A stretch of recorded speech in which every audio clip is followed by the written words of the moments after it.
Saang baryo po ba kayo nakatira, Kuya Marco? Sa kabilang baryo lang nito.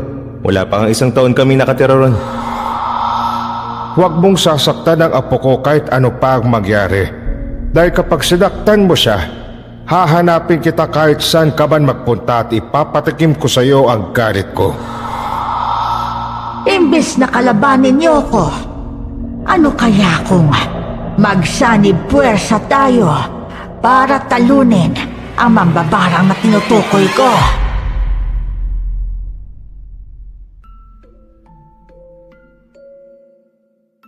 Marami talagang mga bagay at pangyayaring hindi natin inaasahan na posibleng nag-e-exist sa mundo natin. Mga elemento, aswang, kulam, barang, at kung ano-ano pang minsan ay tinatanong natin kung totoo nga ba. May mga pagkakataong magugulat ka na lang kasi bigla mong mararanasan ang mga bagay na akala mo'y imposible at imahinasyon mo lang. Pero nangyayari pala sa totoong buhay. Gaya na lang ng istoryang gusto kong ibahagi sa inyo ngayon. Magandang araw po, Miss Esperanza. Ako po si Aurora at ito ang aking kwento. Bago ko simulan ng storya, huwag kalimutang mag-subscribe bilang suporta sa ating channel. Aurora, apo, mabuti naman ang takauwi ka na. Saan ka ba nanggaling, ha? Sa bahay po ni na Evalo, dinalaw ko po kasi siya. Yun naman pala, bakit para may pinoproblema ka? Hindi maipintay ang itsura mo, Kasi po, nabalitaan ko po kasi kay Eva na may sayawan po sa kabilang baryo ngayong gabi. Oh, ano namang kinalaman ng sayawan sa baryong yon at nakabusangot ka dyan? Kasi gusto ko po sanang pumunta ron . Di pumunta kayo ni Eva, kasamang iba niyong mga kaibigan. Hindi naman kita pinagbabawalan. Ang mahalaga sa akin, may kasama ka. Alam ko naman po yun, Lo. Yun na nga po yung pinoproblema ko . Bakit naman? Ayaw po kasing pumunta ng iba naming mga kaibigan. Tsaka, hindi rin po sigurado kung matutuloy si Eva. Ganun pa. Nandiyan naman si Joshua. Siya na lang ang isama mo. Kung hindi ka pa kontento, gusto mo pati ako. Sasama na rin sa inyo. Lo, ayos lang po ba sa inyo kung sasamahan niyo ko? Kaya lang po, baka maabala ko kayo at hindi kayo kaagad makapagpahinga. Huwag mo nang isipin yun. Alam kong ikakasaya mo ang pagpunta ron. Kaya ayos lang sa akin. Talaga po, Lo? Oo naman, Aurora. Alam mo namang masaya ako kapag nakikita kong masaya kayong dalawa ni Joshua. Maraming salamat po, Lo. Matagal na po akong hindi nakakapunta sa sayawan. Kaya kahit ngayon man lang po, gusto kong maranasan ulit. Sige lang po, naiintindihan kita. Dalaga ka na kasi. Baka sa sayawan sa kabilang baryo mo pa makilala ang magiging nobyo mo. Kayo talaga, Lo. Baka naman po pag nangyari yun, ikaw pa tong unang magalit. Depende sa magiging sitwasyon, apo. Ano pa hinihintay mo? Gawin mo na mga gawaing bahay para kapag sumapit na 6:00 ng gabi, makapaghapunan na tayo. Pagkatapos natin kumain, saka tayo aalis papunta sa kabilang baryo. Sige po, Lo. Sinunod ko ang sinabi ni Lolo Simon. Nag-igib ako ng tubig, naghugas ng mga pinagkainan namin at naghanda ng hapunan. Sinabi ko rin kay Joshua na aalis kami mamaya para pumunta sa sayawan sa kabilang baryo. Kaya naman, tuwang-tuwa siya. Gaya ng sabi ni Lolo, bandang 6:00 ng gabi ay naghanda na kami para kumain. Pagkatapos naming maghapunan, nagpahinga lang kami ng 10 minuto at umalis na ng bahay.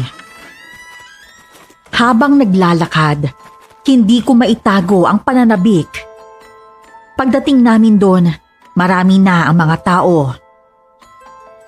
Naghanap si Lolo Simon ng mauupuan at hinayaan kaming makihalo sa sayawan. Sakto lang din ang lakas ng tugtog Kaya kahit nagsasayawan na kami ni Joshua, malinaw pa rin ang boses namin sa isa't isa. Ate Aurora, hindi ko inakalang ganito karami ang tao rito. Oo nga eh, siguro yung iba dito galing pa sa ibang baryo. Kaya nga po, Ate Aurora. Basta sabihin mo sa akin kung napapagod ka na ha. Opo ate, anong oras po ba tayo uuwi? Hindi pa ako sigurado eh. Nako, wag muna nating isipin yan. Sulitin muna natin tong gabing to. O sige po, hindi naman siguro magagalit si Lolo Simon kahit medyo magtagal tayo rito. Hindi yan. Siya pa nga yung nagsabing sasamahan niyo ako rito eh. Kaya siguradong ayos lang kay Lolo kahit gabihin tayo. At isa pa, wala naman tayong ginagawa sa bahay. Oo nga ate. Magandang gabi sa inyong dalawa. Magandang gabi rin. May kailangan po ba kayo? Huwag mo naman akong ipo. Mas matanda lang siguro ako ng 2 at 3 taon. Pasensya na. Ano bang sadya mo? Bakit ka lumapit sa amin? Ang totoo niyan, gusto ko lang na makakausap. Pwede bang makipagkaibigan sa'yo? Oo naman. Ako nga pala si Aurora. At ito naman, ang kapatid kong si Joshua. Ako naman si Marco. Masaya akong makilala kayo, Aurora, Joshua. Masaya rin po akong makilala kayo rito sa sayawan, Kuya Marco. Ako rin, Marco. Kayong dalawa lang ba magkasama rito? Kanina ko pa kayo napapansin, parang wala kayong ibang kasama. Kasama namin yung lolo namin. Naghihintay lang siya sa amin dun sa bandang dulo. Mabuti naman kung ganun. Kayo po ba, Kuya Marco? May kasama po ba kayo o mag-isa lang kayo? Wala eh. Mag-isa lang ako. Kaya nga lumapit ako sa inyo para may makilala rin akong bagong kaibigan. Saang baryo po ba kayo nakatira, Kuya Marco? Sa kabilang baryo lang nito. Wala pa nga 1 taon kami nakatira ron. Kayo ba? Taga rito ba kayo sa baryong to? Hindi eh. Taga-kabilang baryo rin kami. Talaga? Naku, hindi kasi ako gaanong lumalabas ng bahay kaya halos wala pa akong kilala sa lugar natin. Hindi rin ako sanay makihalubilo. Kung nasa iisang baryo lang tayo, minsan kapag may free time kayo, sama-sama tayong pumunta sa talon malapit sa gubat. Paborito rin namin puntahan yun ni Ate Aurora pag nababagot kami sa bahay. Oo, sige ba? Alam ko yung talon na sinasabi mo, Joshua. Mabuti naman kung ganon, Kuya. Marco, mauna na kami ha. Uuwi na kayo? Oo eh. Inaantok na rin kasi ako. Sige. Mag-iingat kayo pag uwi. Sige po, Kuya Marco. Ingat din po kayo. Niyaya na naming umuwi si Lolo. Habang naglalakad pa uwi, naitanong pa ni Lolo ang tungkol kay Marco dahil nakita niyang kausap namin ang binata. Sinabi namin sa kanya na bagong kakilala namin ang lalaki at kanayon din namin. Tumangulang si Lolo. Pagkarating sa bahay, nakatulog kami kaagad dahil sa pagod. Simula na makilala namin si Marco, madalas na namin siyang nakikita at nakakasama ni Joshua. Ilang beses na rin siyang nakapunta sa bahay at nakilala na rin siya ni Lolo Simon. Isang gabi, hindi ko na napigilan ang sarili ko at nagtanong na ako kay Lolo Simon tungkol sa napapansin ko sa sarili ko at maging sa paligid namin. Lo, may gusto po sana akong itanong sa inyo eh. Pero wag po kayong magagalit sa akin ha. Nagtataka lang po kasi ako kung bakit nangyari sa akin to. Ano naman yun at anong ibig mong sabihin, Apo? Wala po ba kayong nararamdamang kakaiba sa paligid natin tuwing gabi, Lo? Ang totoo niyan, ilang gabi na rin akong hindi mapakali, Apo. Madalas kong nakikita na kumukulo ang langis na nasa bote sa silid ko. Bakit mo naman naitanong ang tungkol doon, ha? Ilang gabi na po kasing hindi maayos ang tulog ko, Lo. Nahihirapan po akong makaidlip. Lalo na kapag nagigising ako nang wala namang dahilan. Bakit po kaya kumukulo ang langis niyo, Lo? Kapag gano'n ang nangyayari, may aswang sa paligid natin. Ibig sabihin, may umaaligid na aswang sa bahay natin, Lo? Posibleng gano'n na nga, Apo. Pero huwag kayong mag-alala. Maglilibot ako sa labas ng bahay natin tuwing gabi bago ako matulog. Huwag mo nalang isipin pa ang tungkol sa bagay na yon. Sige po, Lo. Siya nga pala po, naliligaw na ba sa'yo si Marco? Ay naku, Lo, ikaw talaga. Hindi niya po ako nililigawan. Magkaibigan lang po kami. O bakit? Masama ba magtanong tungkol sa bagay na yon? Pansin ko kasing nagkakagaan na kayo ng loob, kaya naisip kong baka nanliligaw na siya sa'yo, Aurora. Hindi po, Lo. Kami lang ni Joshua ang unang mga kaibigan niya rito sa baryo. Kaya siguro ganun lang din po siya kalapit sa amin. Sigurado kang dahil lang talaga doon. Naging binata rin ako noon, Aurora. Kaya alam ko ang mga galawan ng mga lalaki kapag may gusto sila sa mga babae. Sige na nga po, Lo. Sasabihin ko na po yung sinabi sa akin ni Marco. Sinasabi ko na nga ba? Ano naman yun na po? Sinabi niya po sa akin na gusto niya ako. Pero hindi naman po siya naliligaw sa akin eh. Basta pinaparamdam niya lang po na gusto niya ako. Yun lang po yun, Lo. Pero kapag nanligaw siya, hindi rin ako papayag. Ha? Bakit naman po, Lo? Basta po, sa ngayon, huwag na muna nating isipin ang tungkol doon. Mahimbing nang natutulog ang kapatid mo sa silid niya, kaya ang mabuti pa ay matulog ka na rin.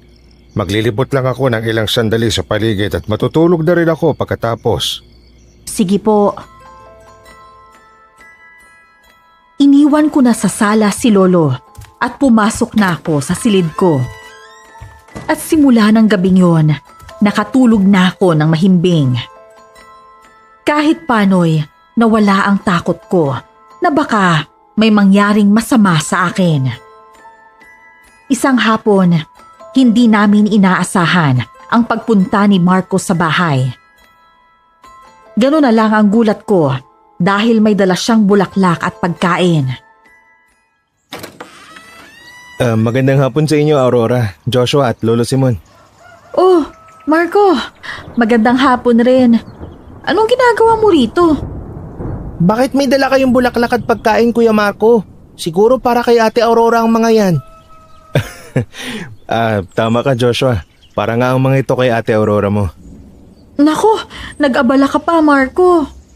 Ang totoo kasi niyan, Aurora, kaya ako nagpunta rito sa bahay niyo dahil gusto kong formal na magpaalam kay Lolo Simon na maniligaw ako sa'yo. Lolo Simon, pwede ko po bang ligawan ng apo niyo? Marco, Alam niyo, higit isang buwan pa lang po kami magkakilala ni Aurora. Pero gusto ko lang pong ipaalam sa inyo na gusto ko po ang apo niyo, Lo. Hindi po ako nakikipagbiruan dahil seryoso po ako sa kanya. pasensya ka na, Marco. Alam kong kapakanan ko lang din ang iniisip ni Lolo Simon. Sana maintindihan mo. Alam kong seryoso ka sa apo ko. Pero sa ngayon, hindi ako papayag na manligaw ka kay Aurora, Marco. Pasensya ka na, iho. Ayos lang po, Lolo Simon. Inaasahan ko na rin po ang bagay na ito. Mag-iingat ka, Marco. Wala kang dapat ihingi ng pasensya, Aurora. Ayos lang naman sa akin yun. Makapaghintay ako kung kailan na pwedeng manligaw sa'yo. Ang mabuti pa siguro, iho, umuwi ka na. Sige po, Lolo Simon. Pero hindi ibig sabihin nito na susuko na agad ako dahil lang hindi ho kayo pumayag ngayon. Ipapakita ko po sa inyo na seryoso po ako sa panliligaw ko sa apo nyo. Sige po, mauna na po ako. Sige, mag-iingat ka, iho. Lolo naman tinakot niyo pa si Marco. Sinasabi ko sa'yo, Aurora, hindi ako papayag. Kayo po ang bahala, Lo. Huwag ka magalala po. Kung matutupad niya ang sinabi niyang hindi kanya susukuan, hahayaan ko rin naman siyang ligawan ka. Sa ngayon, hindi na muna dahil gusto ko pang mas makilala ang binatang yon. Halalo, tignan niyo ang mukha ni Ate Aurora, namumula po. Kinikilig po siya kay Kuya Marco eh. Sinasabi ko na nga ba may gusto ka rin sa kanya, ate. Oo na. Ay, ang sarap mong batukan, Joshua. Ang sarap mo rin asarin, ate, dahil madali kang mapikon eh. Hayaan mo ng ate mo, Joshua. Baka mamaya hindi na makahinga yan dahil sa kilig. Isa ka palo Lagot ka ngayon sa akin, ate. Subukan mo lang pagalitan ako dahil tutuksin kita kay Kuya Marco. Dahil sa nangyari ng araw na yon, nakaramdam ako ng kakaibang kilig. hindi ko na talaga maitatanggi na gusto ko rin si Marco. Gaya ng sabi niya kay Lolo Simon, hindi siya sumuko. Ilang beses pa siyang nagpabalik-balik sa bahay para magpaalam kay Lolo na ligawan ako. Palagi rin siyang tinatanggihan ni Lolo Simon, pero hindi pa rin siya tumigil. Hanggang isang hapon, may sinabi si Lolo kay Marco na ikinagulat ko. Hindi ka talaga titigil sa ginagawa mo, yan iho. Ilang beses na kitang tinanggihan pero lakas pa rin ang loob mo. Hindi po, Lolo Simon. Gaya ng sabi ko sa inyo noon, seryoso po ako sa apo nyo. Handa ako maghintay hanggang pumayag na po kayo na ligawan ko si Aurora. O sige. Haaminin kong bilib din ako sa tapang at dedikasyon mo. Kaya naisipan kong payagan ka na lang din na maligaw sa apo ko. Talaga po, Lo? Oo naman. Pero may isang kondisyon. Ano po yun, Lolo Simon? Handa po akong gawin ang kung anumang kondisyon nyo. Simple lang ang gusto ko. Huwag mong sasaktan ang apo ko kahit ano pa ang mangyari. Dahil kapag sinaktan mo siya, hahanapin kita kahit saan ka man magpunta at ipapatikim ko sa iyo ang galit ko. Pangako po, Lo. Hindi ko po gagawin yun kay Aurora. Alam mong iniingat-ingatan ko yung mga apo ko at ayaw kong umiiyak sila. Naiintindihan mo naman siguro ang ibig kong sabihin, Marco. Opo, Lo.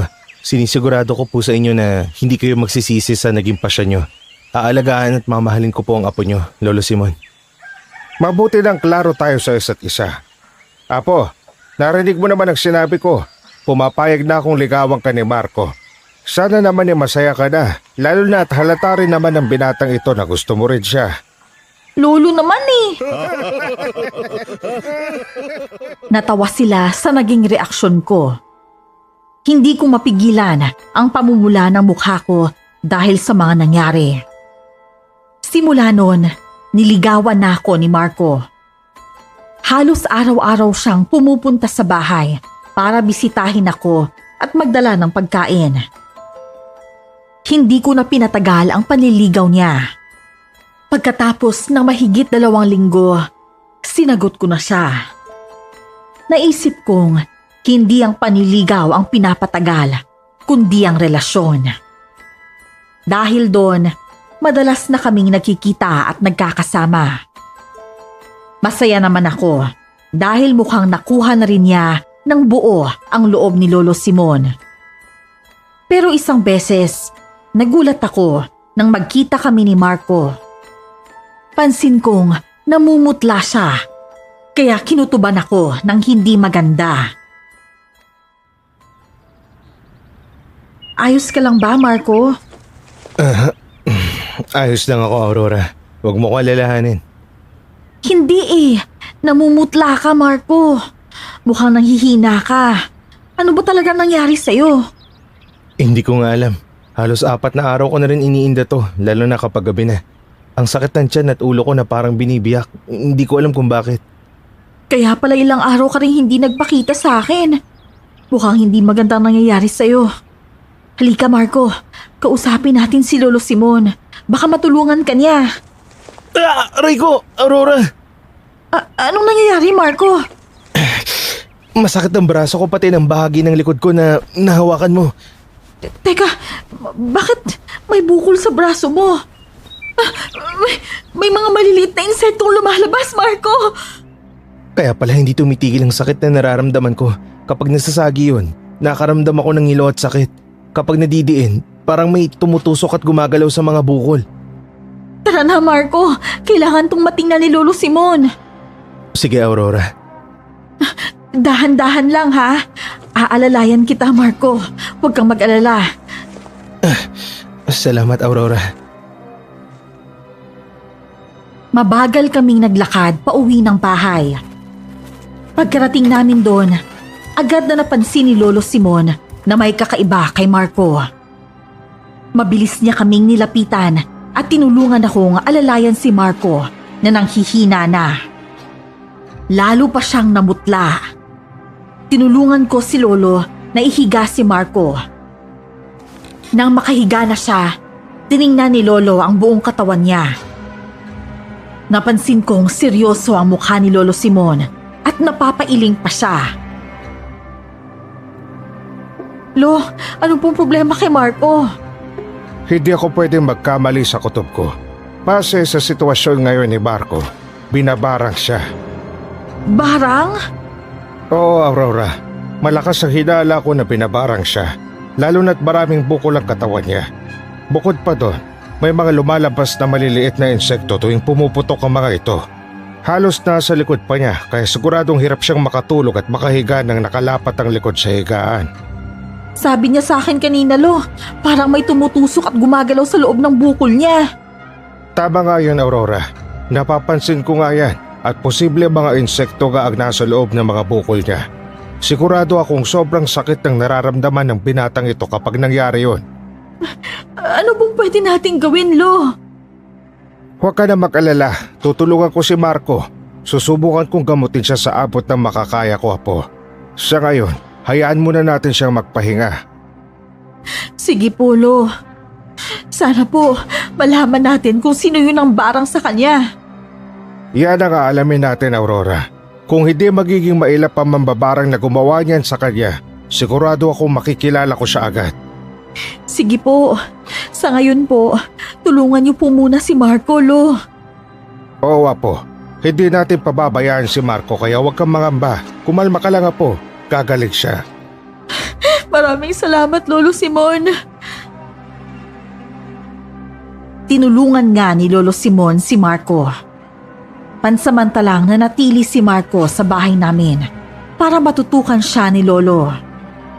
Pumayag naman ang nanay ni Marco.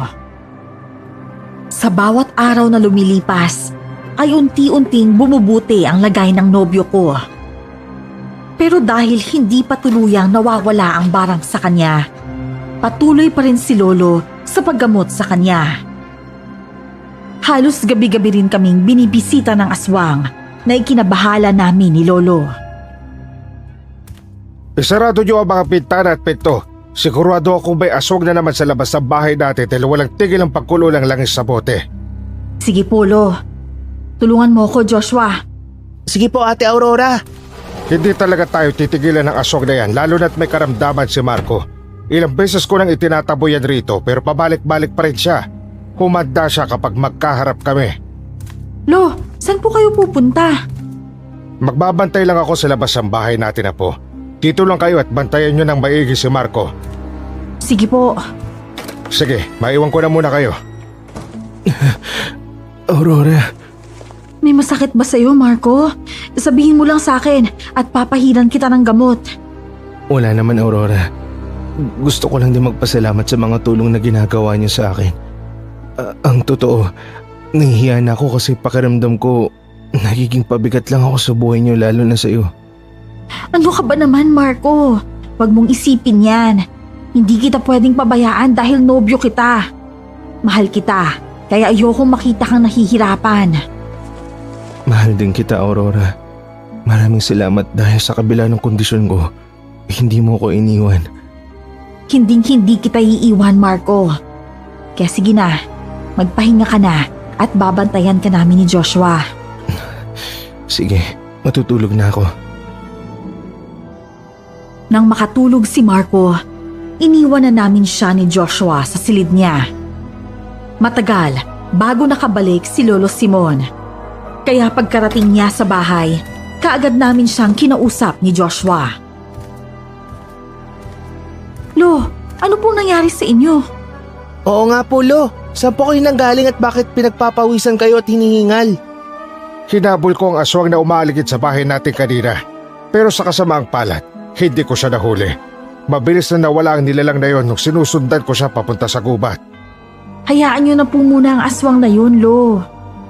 Kapag nagharap kami ng nilalang na yon, hindi ko na siya papakawalan. Humanda siya. Dumagdag pa siya sa pinangangambahan natin.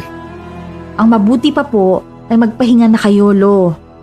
Sige lang mga apo, mauna na kayo at magmamatsyag muna ako sa paligid. Kapag sigurado na akong hindi na babalik ang aswang, saka lang ako matutulog. Sige po, Lo.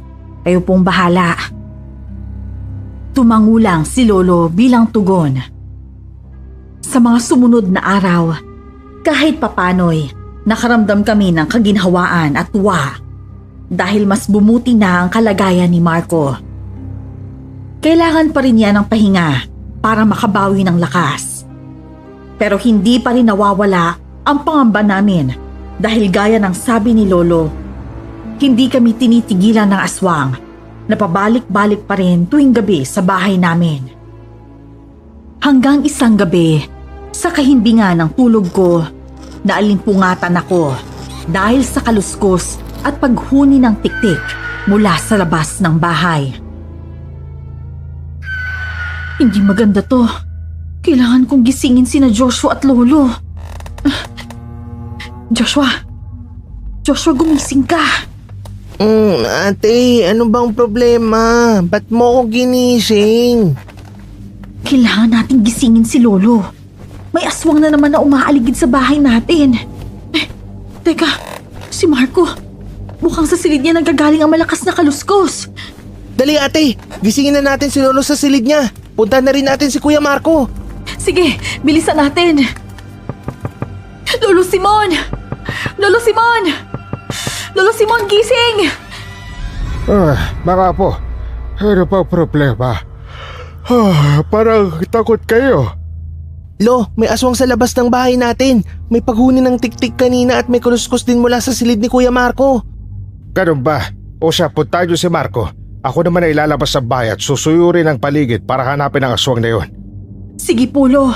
Mag-iingat po kayo. Sige, Aurora. Tara, Joshua. Sige po ate. Nang makarating kami sa silid ni Marco, naabutan namin siyang mahimbing pa rin natutulog. Napatingin kami ni Joshua sa bintana dahil doon ang gagaling ang kaluskos na naririnig namin. Saktong pagkatingin namin doon, may napansin kaming dalawang bilog na bagay na nagbabaga habang nakatingin din sa amin. Kinutuban akong aswang yun, kaya tumindig ang balahibo ko. Ilang sandali pa, bigla itong nawala, kaya nagpasya kami ni Joshua na lumabas ng bahay. Kumuha si Joshua ng 2 itak at ibinigay sa akin ang isa. Pagkalabas namin, kaagad naming hinanap si Lolo at nakita namin siya sa likod bahay. Sa pagkakataong yun, naabutan namin siyang kaharap ang isang nilalang na may itim at mabalahibong katawan na nagbabaga rin ang mga mata. Lo, yan po yung nilalang na nakita namin sa bintana ni Marco. Huwag kayong mag-alala mga apo. Hindi niya magagawa ang kung ano mang pinabalak niya kay Marco dahil hindi ko ayaang magyari yun.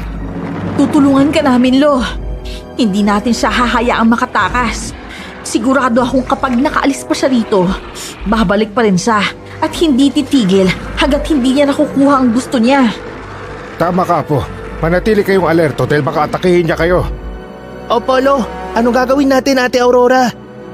Lalaban tayo, Joshua. Pababagsakin natin ang aswang na to. Huwag kayong mag-alala. Kasama niyo naman ako. Hindi ko hayaang mapahamak kayo dahil sa aswang na to. Siya ang madedehado sa gabing ito, hindi tayo. Sige po Lo. Sinugod na ni Lolo Simon ang aswang. Umangil ang aswang at nakipaglaban na kay Lolo. Alerto lang kami ni Joshua habang pinapanood ang labanan nila. Namangha kami kay Lolo dahil nagawa niyang makipagsabayan sa aswang na yon. Kilala kitang aswang ka. Minsan na kitang nakaharap nung nanggamot ako sa kabilang baryo. Tama ka. Ako nga ang aswang na yon. Hindi ko akalain na magkikita ulit tayo pagkatapos ng gabing yon. Hindi ko nga rin inaakalang ikaw pala ang mapanghas na aswang na pabalik-balik dito sa bahay namin. Alam kong pakay mo ang nobyo ng apo ko dahil alam mong may karamdaman siya. Tama ka. Kung balak mong biktimahin siya, pues nagkamali ka ng binangga. Hindi kita hayaang magtagumpay sa plano mo. Isipin mo na ang gusto mong isipin. Pero alam mo bang, may dala rin sana akong balita para sa inyo. Anong ibig mo sabihin? Alam kong ang binatang nasa loob ng bahay nyo ay biktima ng barang. Madalas, sa tuwing umaaligid ako sa bahay niyo, naririnig kong napapadaing siya sa sakit dahil sa mga nangyayari sa kanya. Anong ibig mong sabihin? Alam kong hindi kayo maniniwala sa akin. Pero kilala ko ang mambabarang na nagpapahirap sa lalaking yon. Lo, hindi tayo dapat magtiwala sa aswang na yan. Sigurado ako may iba siyang binabala kaya niya sinasabi yan sa atin. Alam ko yun mga apo, pero alamin natin kung totoo ang sinasabi niya. Kung talagang kilala mo ang mababarang, sino siya at saan siya nakatira? Siguraduhin mo lang na hindi ka magsisinungaling. Huwag kang mag-alala. Hindi ako ang kalaban mo. Hindi tayong dalawa ang dapat na maglaban. Bakit mo sinasabi ang mga bagay na yan, ha? Ano ba talagang pinaplano mo? Hindi pa ito ang panahon para pag-usapan ng tungkol dyan. Ang mas mahalaga ngayon ay ang malaman niyo kung sino ang mambabarang na may gawa niyan sa binata. Dahil may alam ako tungkol sa kanya. At sasabihin ko sa inyo. Ano ang kapalit ng pagsasabi mo sa amin ng tungkol sa mambabarang? Alam ko may kapalit yan kaya sabihin mo na kaagad. Kung may kapalit man tong ginagawa ko, yun ay para lang din sa binatang tinutulungan nyo. Kung ganon, sabihin mo na sa amin kung sino ang mambabarang na yun at saan damit siya mahahanap. Sige. Isa siyang matandang babae at mag-isa lang siyang nakatira sa kubo na malapit sa paanan ng bundok. Isang matandang babae rin ang nakita ko nung tawasin ko si Marco, Aurora. Mukhang hindi nga nagsisinungaling ang aswang na ito. At paano mo nalaman ang tungkol sa mambabarang? Paano ka rin nakakasiguro na siya talaga ang may gawa ng pambabarang kay Kuya Marco? Sabihin na natin, may mga paraan ako na hindi niyo kayang gawin. Kaya ko nalaman ang tungkol sa bagay na yon. Pero bakit mo ginagawa to? Bakit gusto mong biktimahin ang nobyo ko? May mga bagay rin na hindi mo inaasahang mangyayari, Iha. Ipagpalagay na lang natin na may mga lihim na hindi mabubunyag sa ngayon. Pero darating ang panahon para doon. Minsan, ang mga bagay o taong inaakalang magpapasama sa'yo, siya pa ang taong magiging katuwang mo. Hindi ka namin maintindihan. Ano ba talagang kailangan mo sa amin? Sabihin na lang natin, pareho tayong may kailangan sa isa't isa. Kaya naisip kong, imbis na kalabanin niyo ko, ano kaya kung magsanib puwersa tayo para talunin ang mambabarang na tinutukoy ko?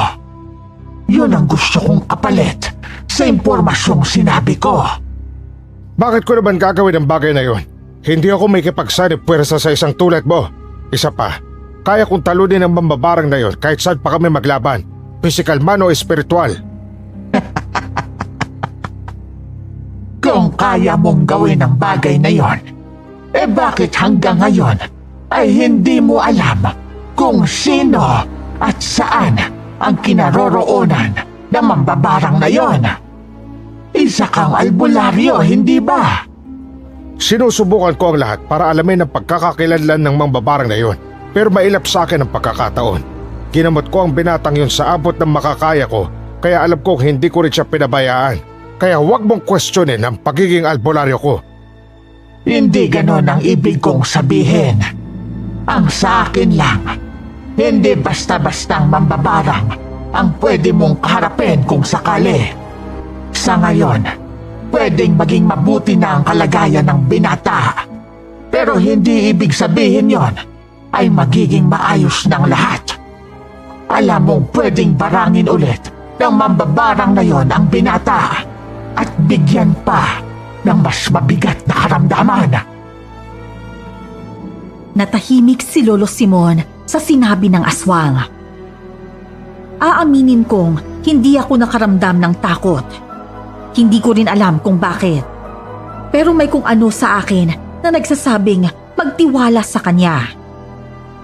Nagkatitigan pa kami ni Lolo na parang hinihintay niyang magsalita ako pero hindi ko ginawa. Ano ba talaga ang gusto mong mangyari? Magsanib puwersa tayo at talunin natin ang mambabarang na yon.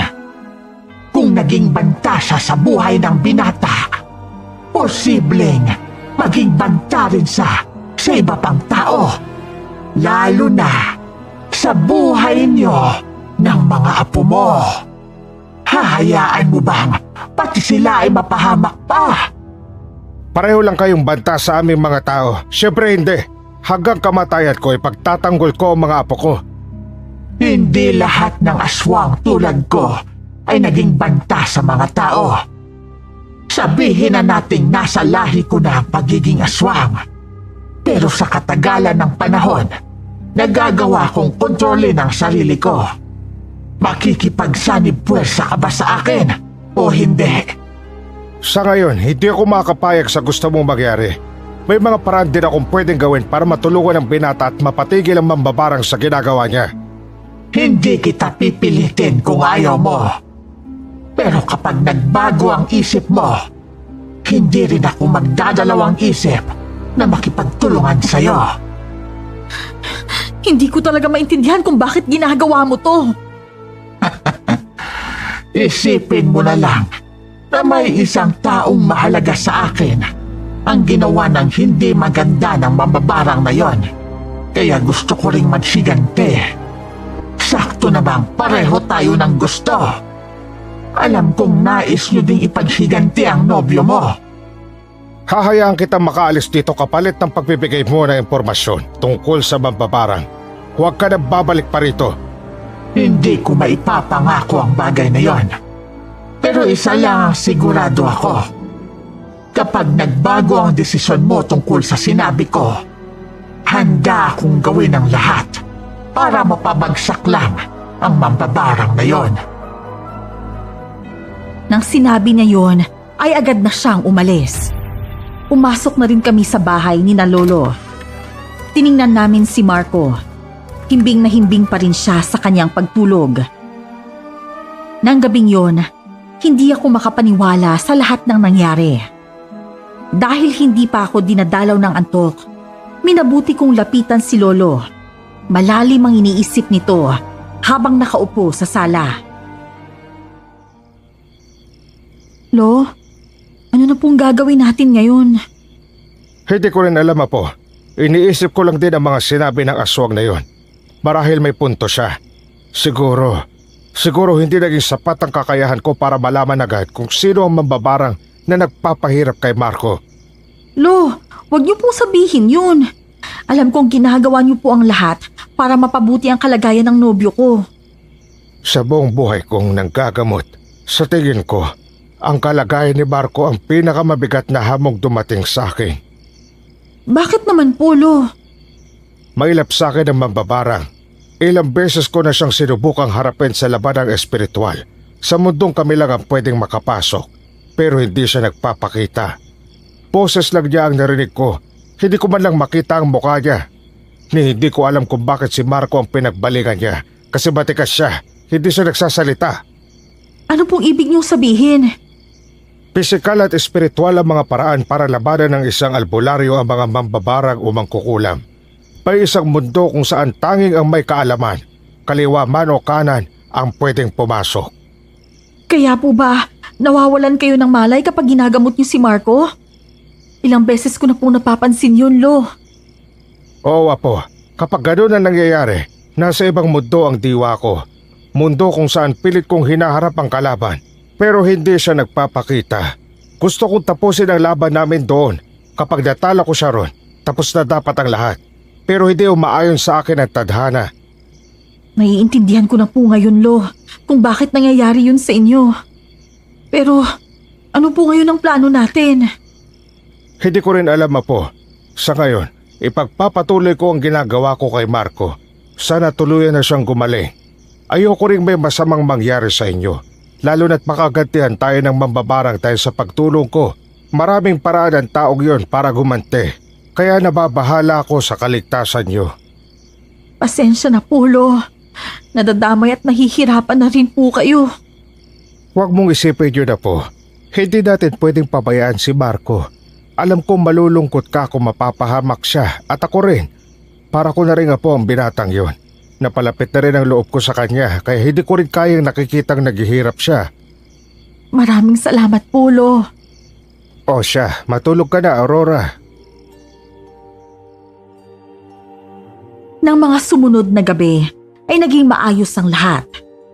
Hindi na muling bumalik ang aswang. Pero isang hapon, nagulat kami nang may isang ale na dumating sa bahay.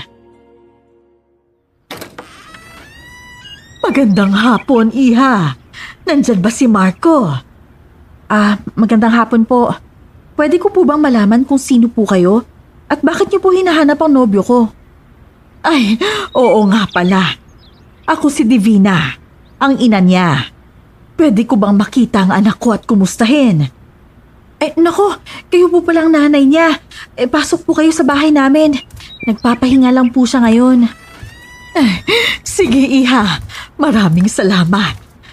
Ikaw pala ang tinutukoy ni Marco na nobya niya. Opo, mabuti naman po at natuntun yung bahay namin.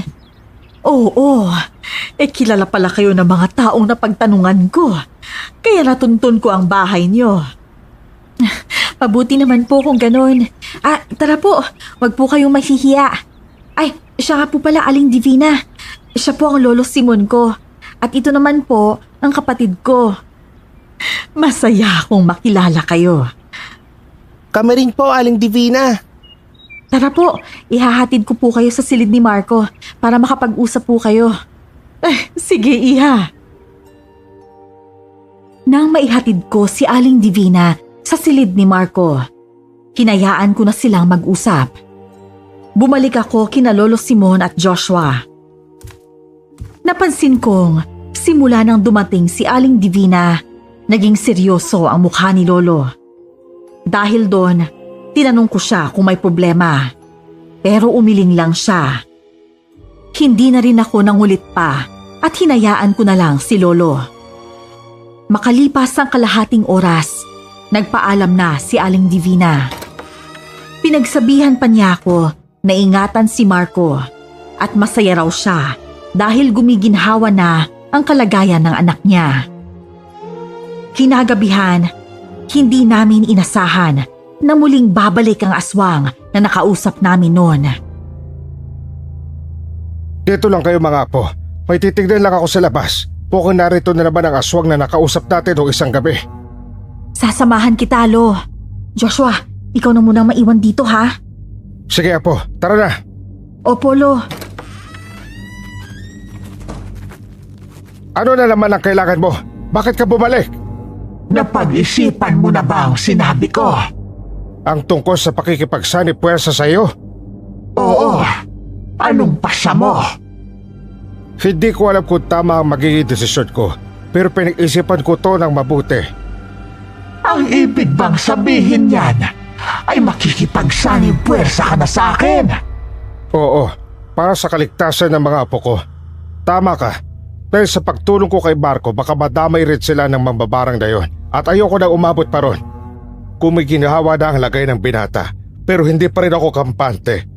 Mas mabuti na magtulungan tayo kaysa magsisi ako sa huli kung hindi matitigil ang kasamaan ng mambabarang na yon. Mabuti naman at naisip mo rin yan. Masaya akong gumiginhawa na ang kalagayan ng anak ko. Ngayong pumayag na si Lolo, anong susunod na plano? Sa susunod na linggo, kabilugan ng buwan, pupuntahan natin ang bahay ng mambabarang. Susugurin natin siya at doon natin sa haharapin. At paano kami makakasiguro na hindi mo kami tatraidorin? Oo nga pala, hindi pa buwang tiwala niyo sa akin. Hayaan niyo, kapag nagtaksil ako sa inyo, luluhod ako sa harap ng lolo mo. At ako na mismo ang magsasabing, patayin niya ako.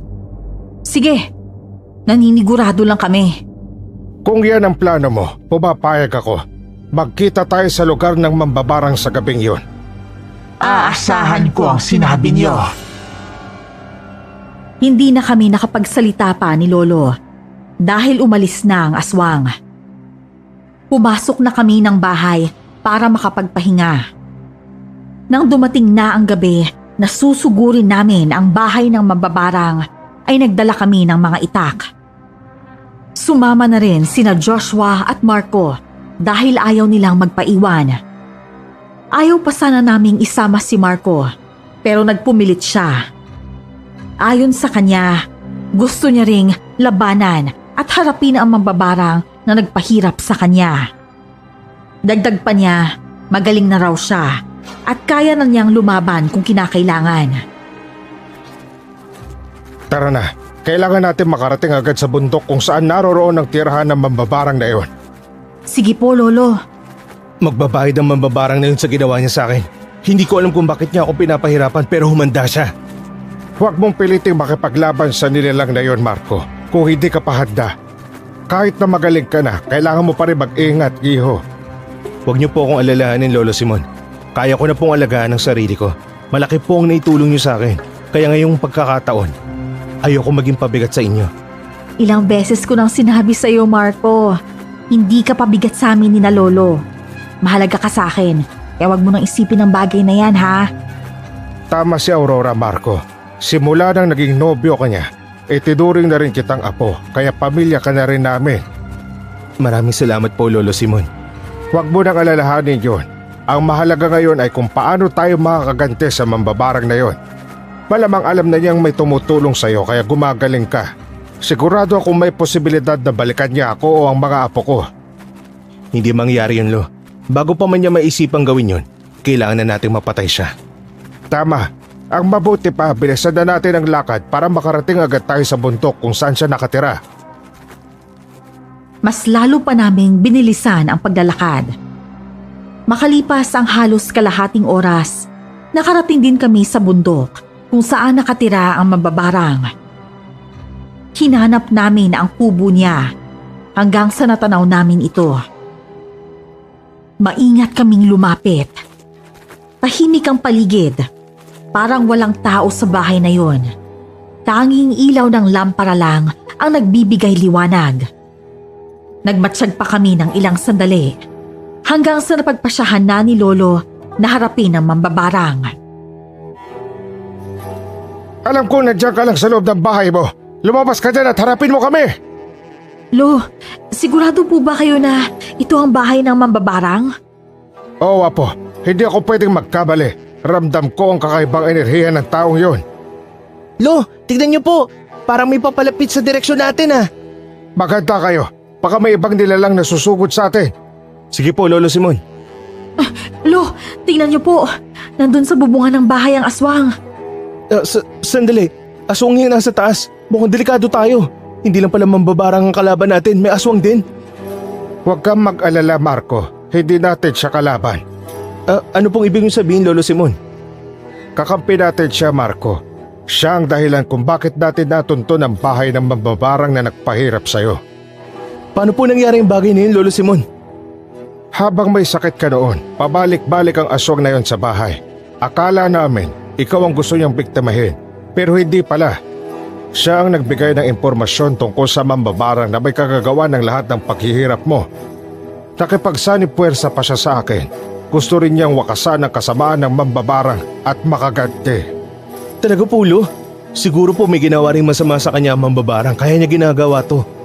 Oo, nasabi niyang tungkol sa isang mahalagang tao sa buhay niya na inaswang o binarang din. Kaya wag tayong mangamba. Tutulungan tayo ng aswang na yan. Sigurado pong hindi kakayanin ng mambabarang ang puwersa natin. 4 na tayo tapos may kasama pa tayong aswang. Kahit ganon, hindi tayo dapat kampante. Mas mabuti nang handa tayo sa lahat ng posibleng mangyari. Sumang-ayon kami kay Lolo. Dahil sa kakampi naming aswang, muling hinamon ni Lolo Simon ang mambabarang. Biglang namatay ang lampara sa loob ng kubo. Naging madilim ang paligid. Agad naming inihanda ang sarili namin dahil nakakarinig na kami ng langit-ngit mula sa loob ng bahay. Lumabas ka riyan kung ayaw mong gibain namin ang bahay mo para lang makaharap ka. Lo, parang ayaw tayong harapin ng mambabarang na yan. Alam niyang marami tayo, kaya hindi siya lumalabas. Hindi pwedeng hindi niya tayo harapin. Kailangan matapos na to ngayon. Hindi ko hayaang madamay pa kayo ni Joshua kung pababayaan lang natin siya. Lumabas ka na, mambabarang ka! Harapin mo ako! Pinahirapan mo ako ng sobra. Ngayon, ipapatikim ko sa iyo ang galit ko, hayop ka! Kuminahon ka lang, Marco. Hindi, Aurora. Kailangan kong makita ang mukha ng mambabarang na yan. Alam kong kaya niya ulit akong barangin. Baka mas malala pa. Harapin mo kami! Mabuti naman at lumabas ka para harapin kami. Inaasahan ko na rin ang pagdating ninyo. Hindi ko inakalang ikaw pala ang albularyong tumutulong sa binatang to. Hindi ko rin akalaing ikaw ang mambabarang. Sigurado akong hindi ka taga rito. Bakit mo binarang ang binatang ito? Ha? Hindi mo ako kilala, kaya hindi mo rin maiintindihan ang dahilan ko. Wala ring saysay pa. Napagaling mo na rin naman ang binatang yan. Kung laro lang sa'yo ang pambabarang sa mga tao, maling-mali ka. Nilalagay mo sila sa panganib. Kaya bago ka pa makaganti sa pamilya ko, sisiguraduhin ko matatapos na ang kasamaan mo ngayon. Napansin naming nagalit ang mambabarang dahil sa sinabi ni Lolo Simon. Agad naming inihanda ang mga sarili namin dahil naramdaman naming may mga nilalang na papalapit sa aming kinaroroonan. Nagtaka kami kung ano ang mga yon dahil sa ingay na ginagawa nila. Kaya naging mapagmatsyag kami sa paligid. Bumaba mula sa bubunga ng aswang na kakampi namin. Seryoso ang ekspresyon ng mukha nito. Kaya pala madalas kong nararamdaman ang kakaibang presensya tuwing gabi. May aswang palang umaaligid. Panigurado, ikaw ang nagmamanman sa akin. Hindi ko akalaing kakampi ka ng mga taong to. Tama ka. Ako nga ang nagmamatsyag sa bawat kilos mo. Sinisigurado ko lang na tama ang impormasyon na ibabahagi ko sa kanila.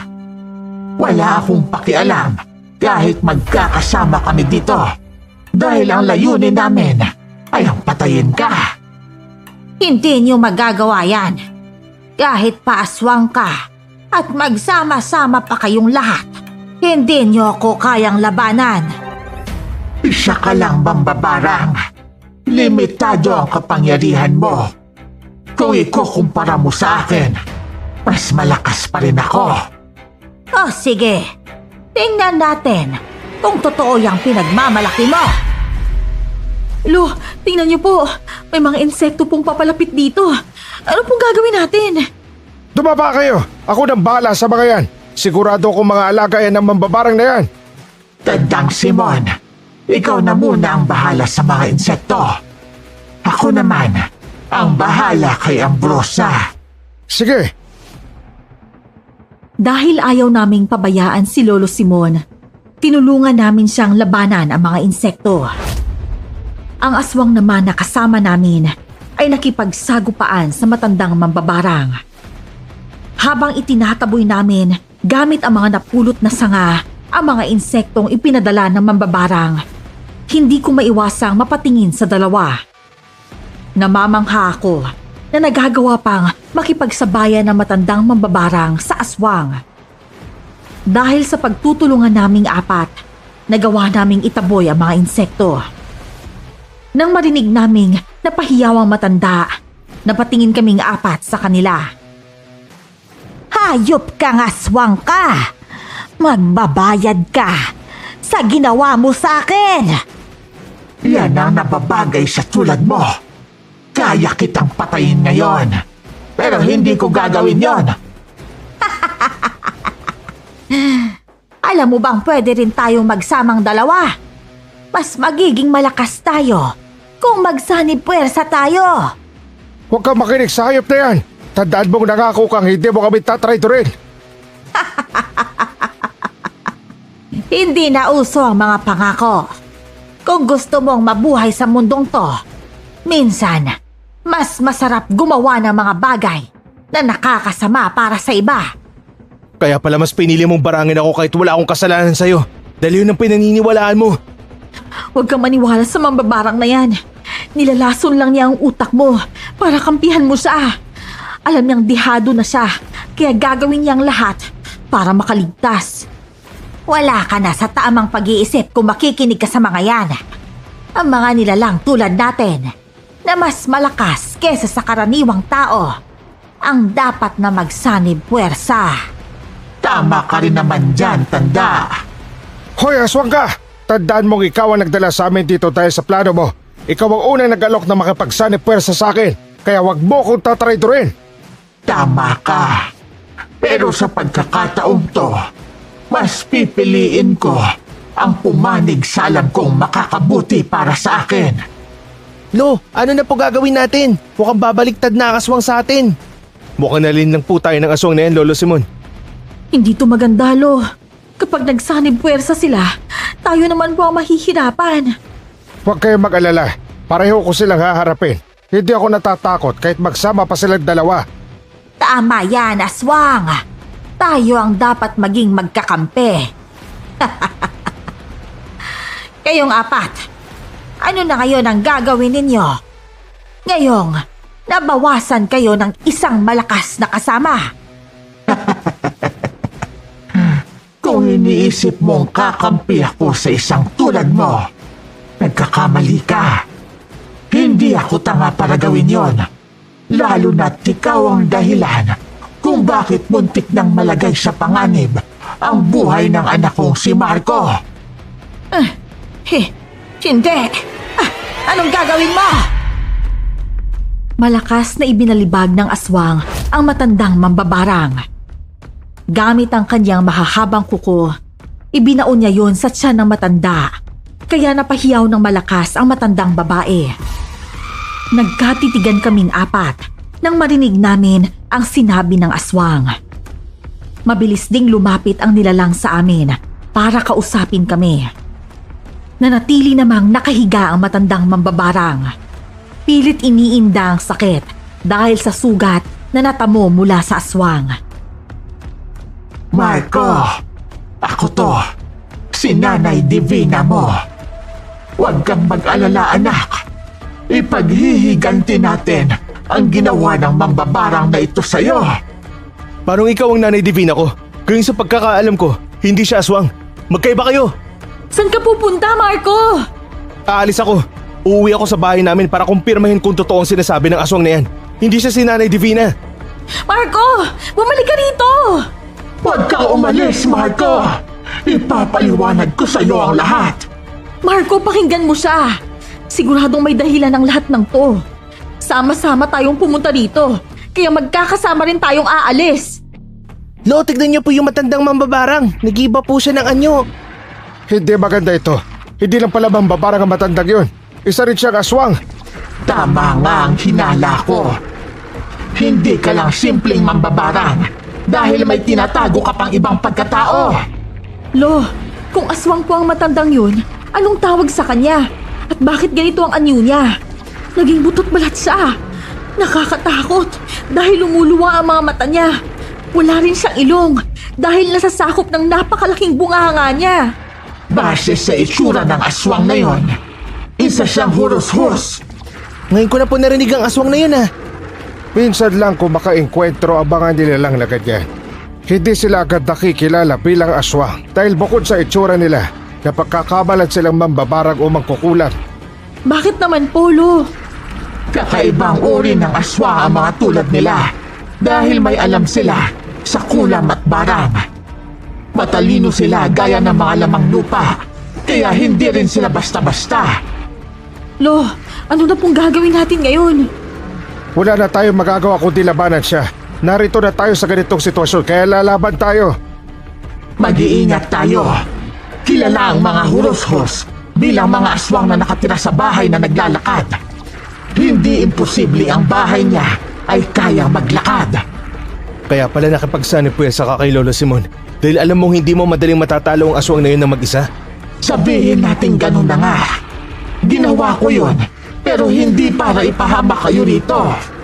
Gusto ko lang na may tumulong sa akin para ipaghigante ang ginawa ng mambabarang na yun sa'yo, anak. Huwag mo ko tawaging anak! Hindi ko si Nanay Divina. Hindi na nakaimik pa ang aswang.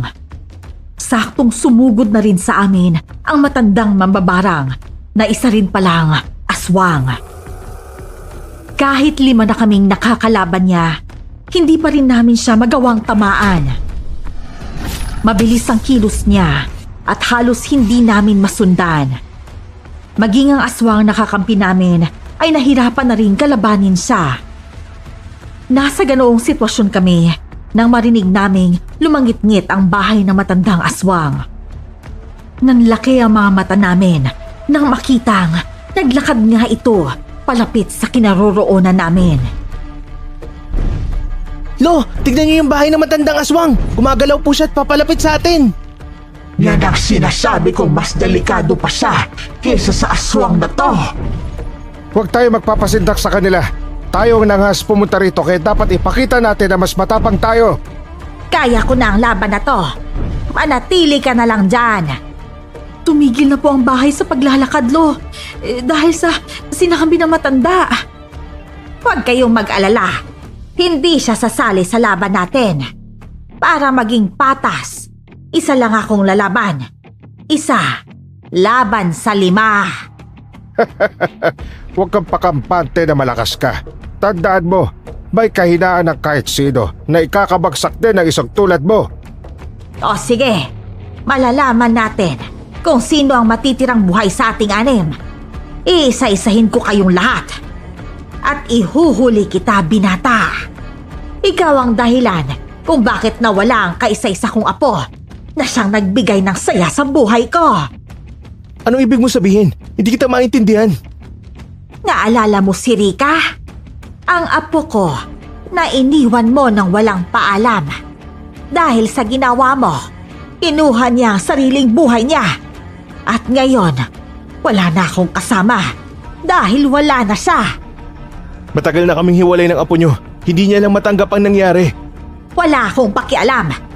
Hindi kita mapapatawa dahil doon.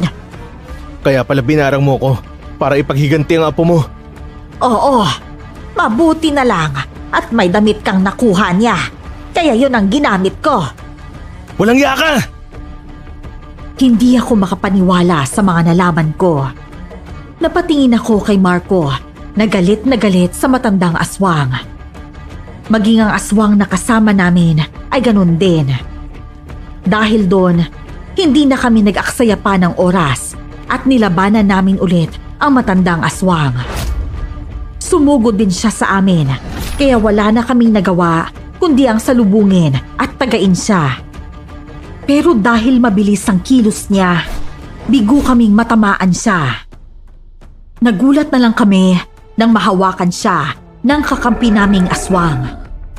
Dahil doon, ginamit namin ang pagkakataong yon para atakihin siya. Pero bago pa kami makalapit, nagawa niyang ibalibag ang aswang na kasama namin. Napahiyawang nilalang dahil sa ginawa ng matandang aswang sa kanya. Humanda ka!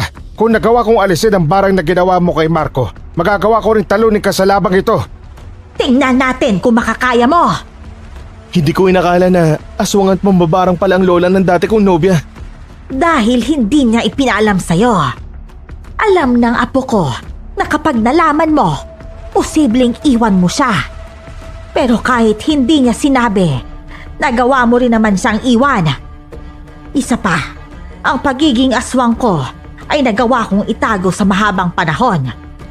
Lumalabas lang yan kapag alam kong dihado na ako. Huwag mo nang ibalik ang nakaraan. Tapos na kami ng apo mo at wala akong pakialam sa kanya. Dahil ba sa babaeng to? Bitawan mo ako! Huwag mo sasaktan si Aurora. Wala siyang kinalaman sa amin ni Rika. Dahil matagal na ang nangyari sa amin ng apo mo. Papatayin kita kung sasaktan mo ang nobya ko. Bitawan mo nga po ko kung ayaw mong pugutin ko ang ulo mo at sunugin kasama ng bahay mo. Ate Aurora! Kung hindi naging masaya ang apo ko sa'yo, hindi ka rin sasaya dahil papatayin ko ang babaeng to. Hindi kita hayaang gawin yan. Papatayin kita. Tanggapin mo tong itang na to, hayop ka! Sabay-sabay na umatake ang mga kasamahan ko. Napahiyaw ako dahil may kung anong bumabaon na matulis na bagay sa tagiliran ko. Hindi ko alam kung ano yun, pero ramdam na ramdam ko ang sakit sa tuwing mas bumabaon pa ang bagay na yon. Dahil sa pagsugod nila sa aswang, nagawa akong bitawan ito. Kaagad naman akong inasikaso ni Marco at Joshua, habang sina Lolo at ang kasama naming aswang ay patuloy na nakikipaglaban sa matanda. Pagbabayaran mo ang ginawa mo sa apo ko, hindi kita bubuhayin pa! Pagbabayaran mo rin ang ginawa mo kay Marco. Higit pa sa tunay na anak ang turing ko sa kanya. Wala akong pakialam sa mga ipinaglalaban nyo. Dahil nasimulan ko na rin naman ang pakikipaglaban sa inyo, tatapusin ko na lang din ang labanang to. Sisiguraduhin kong sa ating lahat, ako na lang matitira. Papatayin ko kayo. Gawin mo kung kaya mo. Baka nakakalimutan mong gaya mo. Isa rin akong aswang. Isa ring albularyo ang kaharap mo. Kaya alam kong hindi mo rin kami basta-basta matatalo na lang. Kahit ilan pa kayo, at kahit ano pa ang katauhan ninyo, hindi ko kayo aatrasan. Tama na ang daldalan at tapusin na natin ang laban. Matirang matibay. Muling naglaban ang tatlo. Nanatili kaming nanonood sa kanila. Hindi ko rin maiwasang mapaungol dahil humahapdi ang sugat na natamo ko mula sa matandang aswang. Napansin kong naluluha si Marco, kaya pinagsabihan ko siyang huwag akong alalahanin. Dahil sa galit niya, iniwan niya kami ni Joshua at tumulong siya sa pakikipaglaban sa matandang aswang. Nagulat pa sina Lolo, pero dahil alam nila kung bakit gustong lumaban ni Marco, hinayaan na lang siya. Sabay-sabay nilang inatake ang matandang aswang at sa kabutihang palad, nagagawa nilang tamaan ito ng mga pagtaga. Nang mabuwal sa lupa ang matandang aswang, hindi na sila nag-aksaya pa ng oras. Nilapitan nila ito, pero bago pa man sila makalapit, mabilis itong napabangon at bahagyang napalayo sa kanila. Hayop ka! Hindi na dapat mabinubuhay ang tulad mong aswang at mambabarang. Isa kang masamang nilalang na nagpapahirap sa mga tao. Sabihin mo na ang gusto mong sabihin, binata. Wala na rin namang saysay. Lalo na't buo na ang pasya kong ubusin kayong lahat ngayon. Magsasama-sama pa rin naman kayo, pero sa impyerno nga lang. Hindi mangyayari yon dahil ikaw ang matatalo. Ngayon na, huwag natin siyang titigilan hanggat hindi siya bumabagsak. Sugurin natin siya. Patutuldukan na rin ang masamang hangarin mo sa mga tao. Dahil sa ginawa nilang pag-atake sa matandang aswang, hindi na nakaiwas pa ang nilalang. Nagawa rin siyang mahuli ng aswang na kakampi namin. Pinagtulungan nila ito hanggang sa mapansin nilang nang hihina na ang matandang aswang. Sandali lang! Huwag niyo akong tutuluyan!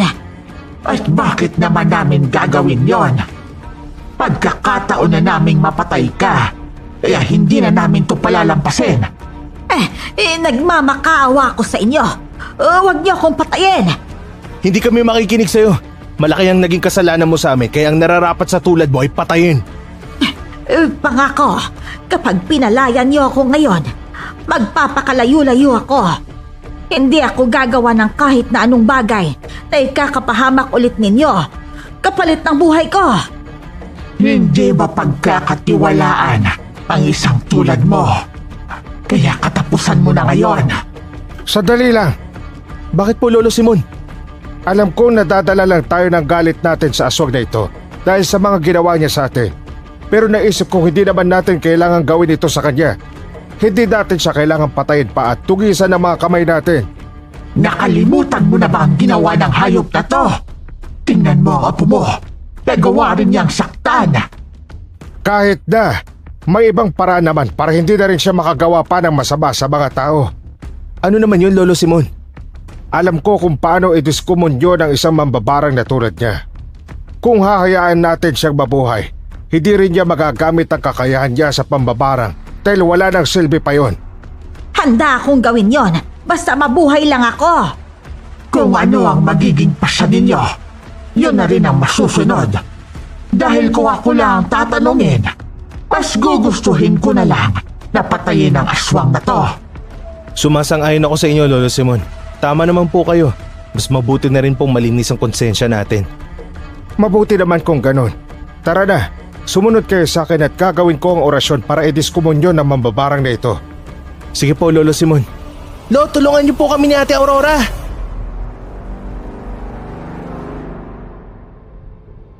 Mabilis kaming nilapitan ni na Lolo Simon at Marco. Ang aswang nakakampi namin ang may hawak sa matandang aswang. Dahil sa napagkasunduan nilang gawin sa matandang aswang, hindi na inaksaya ni Lolo ang oras niya. Isinagawa niya ang orasyon para mapawalang bisa ang kapangyarihan ng matandang yon. Nang matapos niyang gawin yon, hinayaan nilang makaalis ang matanda. Mabilis naman itong pumasok sa bahay niya at pagkatapos ay naglakad na rin palayo. Bumalik na rin sa pagiging anyong tao niya si Aling Divina. Kaya naniwala na rin si Marco na isang aswang ang kanyang ina. Ngayon, tapos na ang problema nating lahat. Pasensya na sa paglilihim ko sa iyo, Marco. Maraming salamat sa tulong mo, Tandang Simon. Sinasabi ko na nga bang pamilyar ka sa akin. Hindi nga ako nagkamali nang makita kita noon sa bahay. Naisip ko rin ikaw at ang aswang na gustong makipagsanib puwersa sa akin ay iisa. Mabuti nga po at pumayag kayo. Gusto ko lang na maipaghiganti si Marco dahil labis akong nag-alala sa kanya nang mapansin kong may nagbabago sa kanya. Alam kong posibleng binarang siya noon dahil madalas kong naririnig na may mga insekto sa paligid ng bahay namin. Kaya hinayaan ko siya sa inyo. Isa pa, nagkaroon ako ng pagkakataon para isagawa ang plano kong alamin kung sino ang mambabarang na nagpapahirap sa kanya. Kaya pala simula nang manirahan si Marco sa bahay namin, walang tigil ang pagkulo ng langis namin tuwing gabi. Binibisita mo lang pala siya. Opo, hindi ko rin maiwan si Marco dahil kahit hindi ko siya tunay na anak, napamahal na rin siya sa akin dahil itinuturing ko siyang totoo kong anak. Maraming salamat po, Nay. Malaki yung utang na loob ko sa inyo. Pero sa susunod, huwag na kayong maglilihim sa akin. Ilang beses ko nang tinanong sa inyo noon ang katotohanan tungkol sa mga napapansin ko sa inyo, pero itinatanggi nyo. Ayoko lang na iwanan mo ko kapag nalaman mong aswang ako. Pero hayaan mo, anak. Wala na akong ililihim pa sa'yo. Patuloy ang usapan namin hanggang sa makauwi kami ng bahay. Nagpaalam naman sa amin si Aling Divina at hinayaan si Marco na manatili pa sa bahay namin. Kaagad naman akong ginamot ni Lolo at mabuti na lang at hindi gaanong malalim ang sugat ko. Nagpagaling din ako at sa paglipas ng mga araw, mas lumalim pa ang samahan namin ni Marco. At hindi ko inasahan ang ginawa niya isang gabi. Una pa lang kitang nakita, alam kong gusto na kita, Aurora. Nagpapasalamat ako sa lahat ng mga ginawa niyo para sa akin. Sa pagkakataong ito, hayaan mong pagsilbihan kita hanggang sa pumuti ang mga buhok natin. Handa ka na bang samahan ako hanggang sa tumanda tayo, Aurora? Anong ibig mong sabihin, Marco? Nakapagpaalam na rin ako kay Lolo Simon at pumayag siyang pakasalan kita. Ikaw na lang ang hindi pa. Papayag ka ba, Aurora? Oo, Marco. Pumapayag akong pakasalan ka. Maraming salamat, Aurora. Mahal na mahal kita. Mahal na mahal din kita, Marco. Sobrang saya namin ni Marco. At ganun din ang aming mga pamilya. Ikinasal nga kaming dalawa at nagpasyang sa bahay namin manirahan.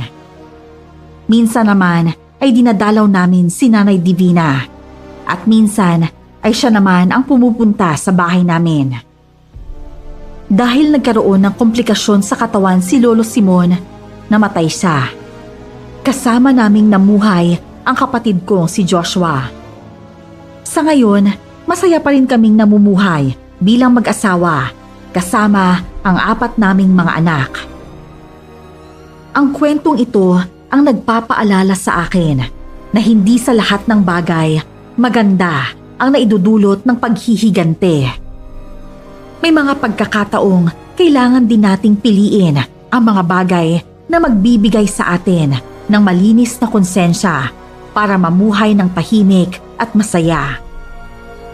Hanggang dito na lang po ang kwento ko, Miss Esperanza. Maraming salamat po sa inyo. More power po sa channel nyo.